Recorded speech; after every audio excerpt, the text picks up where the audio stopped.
Près de 130 000 nouveaux cas en 48 heures. Record jusqu'ici jamais atteint. Plus de 65 000 Israéliens ont été testés positifs ce lundi.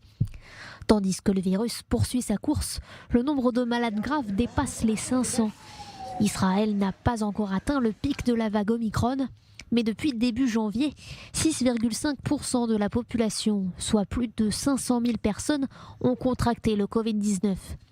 Une propagation fulgurante, à tel point que le pays a atteint la 2e place mondiale en termes d'évolution du rythme d'infection, juste derrière les îles Féroé et leurs 50 000 habitants. Les experts sanitaires s'attendent à ce que le taux de reproduction du virus décline progressivement dans les 10 prochains jours. En attendant, ce sont les États-Unis qui mettent en garde leurs ressortissants qui voudraient se rendre en Israël. Les autorités sanitaires américaines classent désormais le pays dans une liste de 22 destinations à très haut risque, aux côtés de l'Égypte, l'Argentine, l'Australie ou encore Bahreïn. Consigne affichée sur le site de la CDC. Évitez de se rendre en Israël. Si le voyage est maintenu, il est impératif d'être totalement vacciné.